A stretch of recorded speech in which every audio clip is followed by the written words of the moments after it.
বন্ধুরা, এই প্রখর গরমে দুপুরবেলা ভাতের সাথে কিছুই খাওয়ার মন করে না। তবে লাউয়ের যদি এই রেসিপিটা থাকে তাহলে কিন্তু একটু খেয়েও স্বস্তি হয়। দেখো, প্রথমে লাউটাকে সরু সরু করে কেটে নিয়ে তারপরে নুন আর হলুদ দিয়ে লাউটাকে হালকা ভাপিয়ে নেব, তবে খুব বেশি সিদ্ধ করে গলিয়ে ফেলবে না। অন্যদিকে নিম পাতাকে একটু ড্রাই রোস্ট করে একটু তেল দিয়ে ভেজে নিতে হবে। তারপরে কড়াইতে আবার কিছুটা হলুদ বড়িও ভেজে তুলে রাখতে হবে। এবার ওই কড়াইতে শুকনো লঙ্কা, গোটা জিরে আর চেরা কাঁচা লঙ্কা ফোড়ন দিয়ে এবার সিদ্ধ করা লাউ দিয়ে একটু ভালো করে ফুটিয়ে নেব। তারপর তাতে ভেজে রাখা বড়ি আর নিম পাতা ভাজা দিয়ে তাতে দিয়ে দিতে হবে স্বাদ অনুযায়ী নুন আর অল্প একটু চিনি।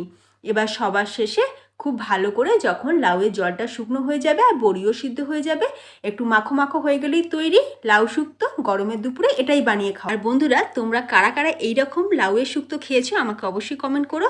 আর রেসিপি ভালো লাগলে চ্যানেলটি সাবস্ক্রাইব করে যাও।